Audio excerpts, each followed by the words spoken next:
Derrière les décors poussiéreux du Fort Courage, une série aussi improbable que fascinante a marqué à jamais l'histoire de la télévision américaine. F-Troop, cette comédie militaire des années 60, cachait des secrets bien plus explosifs que son célèbre canon défaillant. 15 révélations stupéfiantes attendent ceux qui osent regarder au-delà des apparences. Abonnez-vous et laissez un commentaire, parce que ce qui suit va vous surprendre. Numéro 1. Avant de devenir le capitaine le plus maladroit de l'Ouest, Ken Berry a croisé la route d'un homme qui allait révolutionner la science-fiction mondiale. Pendant ses années de service militaire, son supérieur direct dans la division des spectacles de l'armée n'était autre que Leonard Nimoy, des années avant qu'il n'incarne le Vulcain le plus célèbre du cosmos. Quand Berry remporta la 3e place d'un concours de talent militaire, Nimoy reconnut immédiatement son potentiel. Le prix incluait une apparition dans l'émission la plus regardée du pays, mais le jeune soldat ignorait tout de la mécanique hollywoodienne. C'est Nimoy qui prit les choses en main, envoyant des télégrammes personnels au département de talent de la 20th Century Fox et d'Universal Studios pour attirer leur attention sur la performance de Berry. Les deux studios répondirent, Berry choisit Universal et ne repartit jamais. Sans cette intervention décisive d'un futur Mr. Spock encore inconnu du grand public, le capitaine Parmenter n'aurait peut-être jamais existé. Numéro 2. Le nom de la tribu amérindienne au cœur de la série dissimulait une blague particulièrement osée pour l'époque. À l'origine, les scénaristes avaient baptisé ce peuple pacifique les Fugawi, terme d'apparence innocente qui n'était en réalité que la contraction phonétique d'une expression vulgaire. Where the F are we? La farce était cousue de fil blanc, mais les auteurs espéraient que les censeurs d'ABC passeraient à côté. Ce fut raté. Un lecteur attentif repéra immédiatement le double sens dans un script et exigea un changement immédiat avant tout tournage. Plutôt que d'abandonner leur idée, les scénaristes modifièrent une seule lettre. Les Fugawi devinrent les Ekawi, désormais issus d'une version édulcorée « Where the heck are we ?» Pour justifier l'origine du nom à l'écran, un épisode entier fut consacré au récit fondateur de la tribu, où les ancêtres perdus dans des territoires inconnus auraient prononcé cette phrase fatidique, après une chute du haut d'une falaise. La blague initiale était préservée dans son esprit, suffisamment déguisée pour franchir la censure, mais suffisamment transparente pour faire sourire quiconque connaissait la version originale. Numéro 3. Wrangler Jane, l'héroïne romantique de la série, portait un secret que personne sur le plateau n'était censé connaître. Quand Melody Patterson se présenta à l'audition en 1965, elle espérait décrocher un rôle secondaire. Elle repartit avec l'un des rôles principaux. Problème, elle n'avait que 15 ans, loin de l'âge adulte requis pour incarner un intérêt romantique face à Ken Berry. Elle avait menti sur son âge lors du casting, convaincante au point que personne ne posa de questions. Lorsqu'elle décrocha le rôle, sa mère et elle laissèrent traîner le mensonge aussi longtemps que possible, révélant la vérité aux producteurs quelques jours seulement avant le début du tournage. À ce stade, les remplacer aurait coûté trop cher en temps et en argent. Les producteurs choisirent de la garder. Mais son statut de mineur imposait des contraintes légales sévères. Ken Berry ne pouvait pas jouer de scènes romantiques avec elle, pas d'embrassade, aucun contact physique affectueux, tant qu'elle n'avait pas atteint ses 16 ans. Pour contourner cette réalité, les scénaristes imaginèrent une dynamique particulière. Jane était l'instigatrice, Parmenter l'éternel distrait, répondant invariablement « Pas devant les hommes, Jane » à chacune de ses avances. Melody Patterson avait 17 ans à peine quand la série s'acheva en 1967. Elle obtint son diplôme de lycée après la fin de la diffusion. Numéro 4. Un personnage en apparence secondaire cachait l'une des réalités les plus stupéfiantes de toute la série. Le soulard du village, le fameux Old Charlie, enchaînait des cascades époustouflantes épisode après épisode, projeté à travers des fenêtres de saloon, rebondissant sur des poteaux, s'affalant sur des rambardes avant de s'écraser au sol avec une précision chirurgicale. Le public supposait qu'un jeune cascadeur se cachait derrière du maquillage de vieillard. La réalité était autrement plus impressionnante. Harvey Perry n'avait pas besoin de maquillage. Il avait bel et bien 65 ans quand la caméra commença à tourner et derrière lui s'étiraient 45 années de carrière dans les cascades, depuis l'ère du cinéma muet des années 20. Son rôle avait été créé spécialement pour lui par les producteurs, désireux de rendre hommage à une légende vivante de Hollywood. Au fil d'une carrière de 60 décennies, Perry avait doublé John Wayne, Humberto Bogart, Clark Gable, Edward G. Robinson et George Raft. Avec sa stature modeste d'1,68 m, il avait même remplacé des actrices comme Shirley Temple, Mary Pickford et Carole Lombard. Commencer sa carrière au studio de Mack Sennett en 1919 et exécuter des chutes parfaites dans la soixantaine avec la fluidité d'un danseur, voilà ce que représentait Harvey Perry, une anomalie vivante dans l'histoire du cinéma américain. Numéro 5. La validation la plus précieuse de la carrière de Ken Berry ne vint pas d'un producteur ni d'un critique, mais d'un coup de téléphone inattendu. Un matin, après la diffusion d'un épisode de F-Troop, la veille au soir, L'acteur décrocha son téléphone et reconnut la voix au bout du fil, Buster Keaton. Le maître du cinéma muet, surnommé le grand visage de pierre, celui qui avait réalisé des prouesses physiques sans égales dans des films comme The General, avait regardé la série et tenait à le lui dire. Sa phrase fut brève, directe, comme il se devait. « C'était un bon gag que tu as fait hier soir. » Pour Berry, ces quelques mots valaient tous les Oscars du monde. En 2012, dans une interview accordée à la Television Academy Foundation, il évoqua ce moment avec une fierté non dissimulée, conscient de ce que représentait un tel compliment venant d'un homme qui avait inventé des standards de comédie physique que le reste du monde cherchait encore à atteindre. Ce qui rendait cet appel si précieux était la profondeur de la compréhension mutuelle entre deux artistes qui savaient exactement à quel point il était difficile de rendre la maladresse élégante.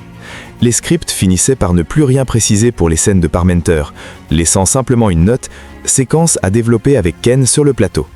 Keaton savait reconnaître le travail d'un artisan qui prenait son art au sérieux. Numéro 6. Pendant que F-Troop dominait les classements d'audience d'ABC, en se classant comme la deuxième comédie la plus regardée du réseau entre 1965 et 1967, une autre série luttait en coulisses pour survivre à ses propres débuts catastrophiques.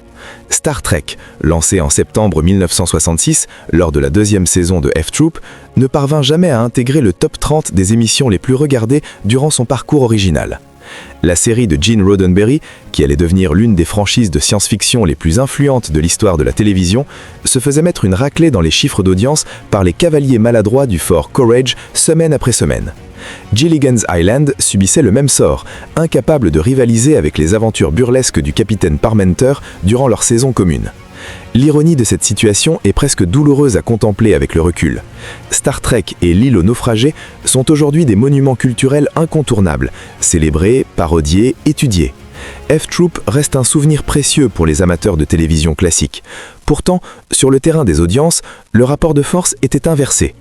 Cette réalité rend l'annulation de F-Troop d'autant plus troublante, car ce n'est clairement pas le public qui décida d'éteindre la lumière sur Fort Courage. Numéro 7. Ce qui mit fin à F-Troop n'avait rien à voir avec la désaffection du public, ni avec un manque d'inspiration des scénaristes. La série performait encore très bien quand le couperet tomba, et ABC était prête à renouveler le contrat pour une troisième saison. Mais en novembre 1966, Warner Bros. Fut racheté par Seven Art, et les nouveaux propriétaires portèrent un regard très différent sur les opérations du studio. Ce qu'ils virent ne les enchanta pas. D'abord, la transition de la première saison en noir et blanc vers la deuxième en couleur avait considérablement alourdi les coûts des productions. Ensuite, les décors monumentaux du western occupaient sur le Warner Ranch un espace que les dirigeants de Seven Art considéraient comme un luxe injustifiable pour une seule demi-heure de télévision hebdomadaire. Forrest Tucker, qui incarnait le sergent O'Rourke, résuma la situation avec lucidité. Les nouveaux patrons estimaient qu'il était absurde d'immobiliser autant d'espace pour un seul programme. Le producteur William Orr confirma plus tard que la rentabilité jugée insuffisante de la série, combinée à l'empreinte physique de ses décors, avait scellé son destin. Les acteurs et l'équipe technique attendaient sereinement le feu vert pour une troisième saison quand la nouvelle tomba. Fort Courage était abandonnée, non pas parce qu'elle avait failli, mais parce que des hommes en costume regardaient des colonnes de chiffres plutôt que des courbes d'audience. Numéro 8. Parmi tous les soldats du Fort Courage, l'un d'eux portait une responsabilité particulièrement critique, surveiller les environs et prévenir toute attaque ennemie. Le seul problème, et il était de taille, c'est que la recrue assignée à ce poste de vigie ne voyait pratiquement rien.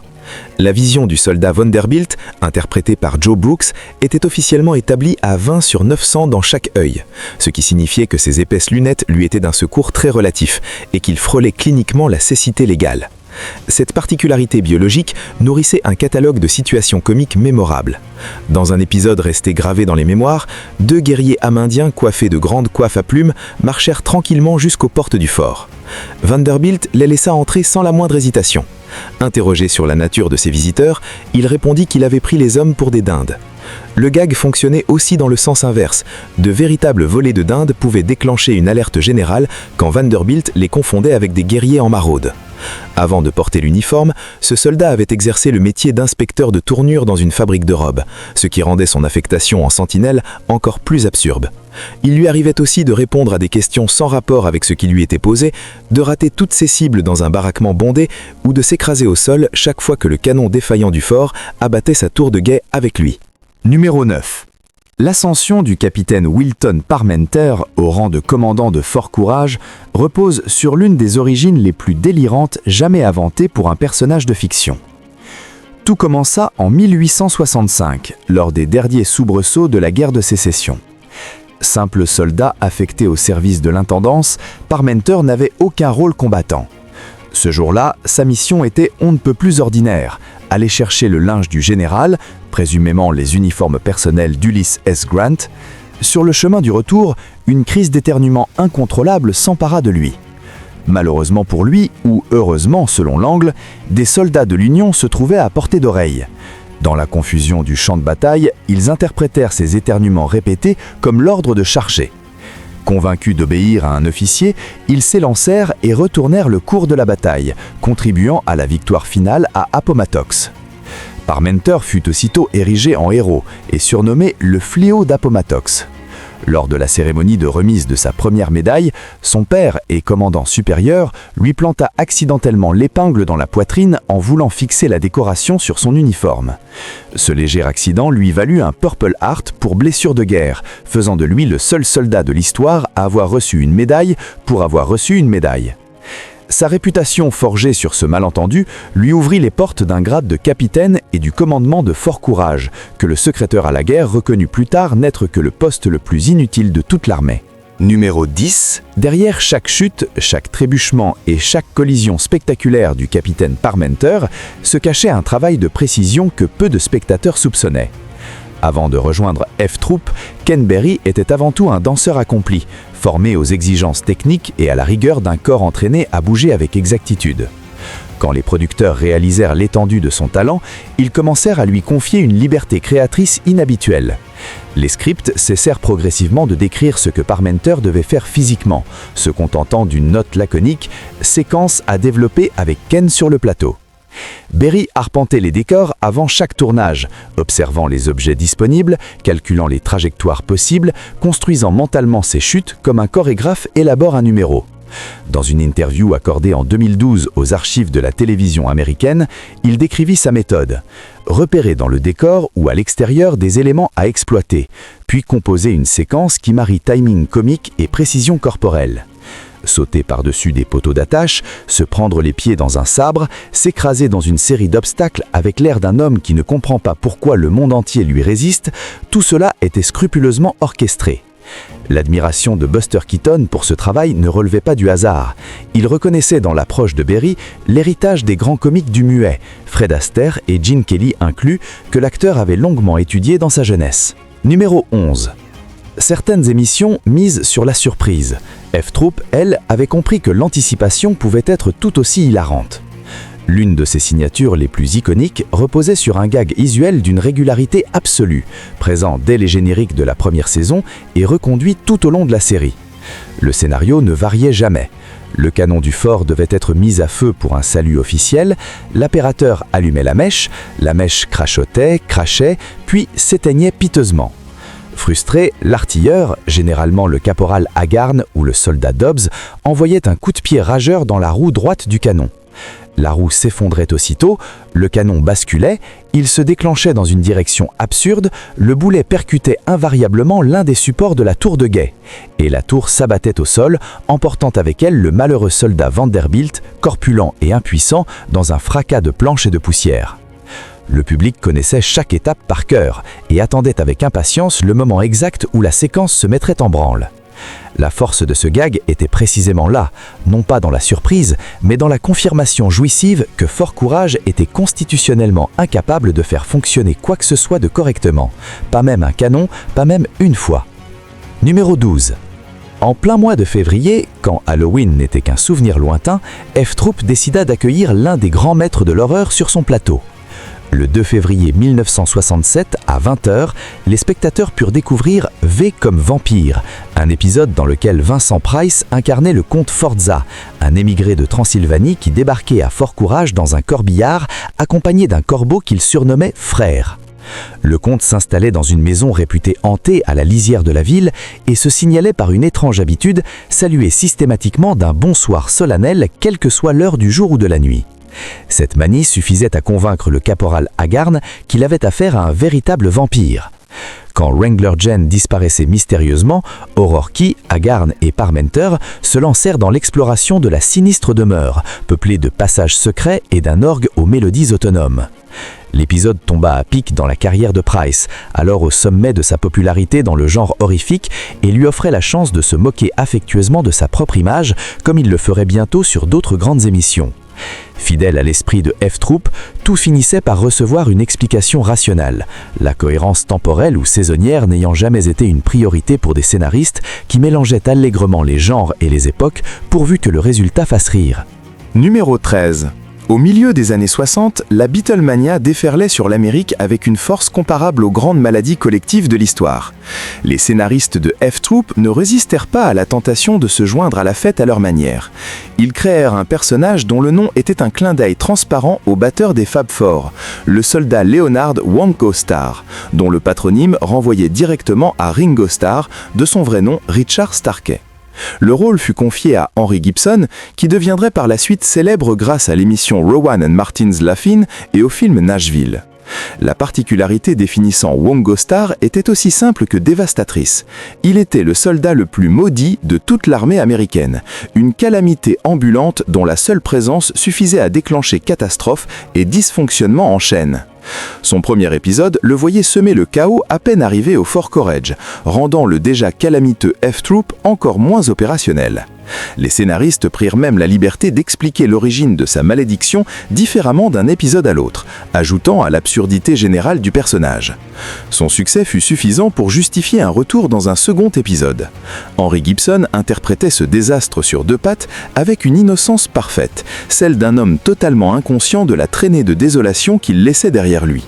La référence aux Beatles était immédiatement lisible pour le public de 1966-1967, époque où Ringo Starr était un nom connu de chaque foyer américain. Numéro 14. Parmi tous les gags récurrents de la série, l'un d'entre eux reposait sur un mécanisme d'une sophistication subtile qui lui conférait une saveur particulière. Tôt dans un épisode, le sergent O'Rourke s'adressait à son complice le caporal Agarn après une suggestion utile ou une réflexion pertinente et lui lançait avec une sincérité désarmante « Agarn, je ne sais vraiment pas pourquoi tout le monde dit que tu es si bête ». La phrase avait l'apparence d'un compliment chaleureux, celui d'un supérieur reconnaissant les mérites d'un subalterne injustement sous-estimé. Agarn souriait, hochait la tête, savourait l'éloge sans y réfléchir davantage. Et puis, 10 minutes plus tard, parfois dans une scène entièrement différente, avec une histoire sans rapport, quelque chose changeait sur le visage de Larry Storch. L'engrenage se mettait lentement en marche dans le cerveau du caporal. Et brusquement, au beau milieu d'une conversation totalement déconnectée, Agarn se figeait, se retournait vers O'Rourke, qui avait depuis longtemps oublié sa propre phrase, et demandait avec indignation « Qui dit que je suis bête ?» La beauté du gag était là, la réaction tardive prouvait précisément ce qu'elle cherchait à démentir. Larry Storch maîtrisait ces moments de prise de conscience différés avec un sens du timing qui faisait toute la différence entre une blague oubliable et un moment mémorable. Les scénaristes aimaient tant ce dispositif qu'ils l'interrompirent parfois délibérément dans des scènes de tension, démultipliant l'effet comique.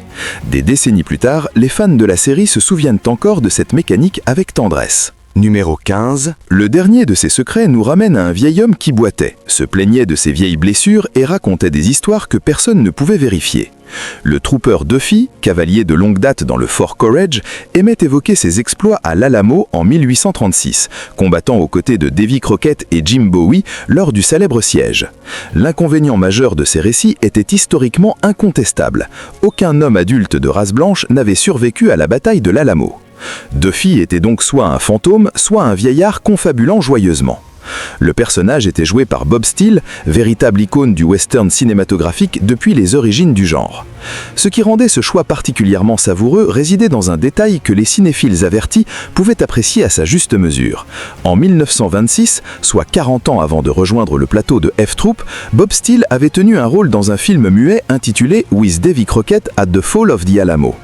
Il avait littéralement, dans une autre vie cinématographique, combattu à l'Alamo aux côtés de Davy Crockett. Quand le vieux Duffy racontait ses aventures imaginaires, l'acteur qui les incarnait les avait réellement joués sur grand écran des décennies auparavant. Les créateurs de la série connaissaient ce passé et avaient conçu le personnage en connaissance de cause, offrant aux amateurs du genre western une couche supplémentaire d'humour que seuls les initiés pouvaient pleinement savourer. F-Troop n'était pas seulement une comédie de plus dans le paysage télévisuel des années 60, c'était un laboratoire d'inventivité, une réunion de talents hors du commun, un terrain de jeu pour des esprits créatifs qui brisaient les règles avec le sourire. Des secrets comme cela méritent d'être racontés, transmis, célébrés. Si ces révélations vous ont autant passionné que la préparation de cette vidéo, rejoignez cette communauté maintenant. Abonnez-vous, activez la cloche pour ne manquer aucune plongée dans les coulisses de la grande télévision, likez cette vidéo pour qu'elle touche le plus grand nombre et partagez ce contenu avec quiconque mérite de découvrir ce que l'histoire officielle ne raconte pas. Les meilleures histoires sont toujours celles qu'on n'attendait pas.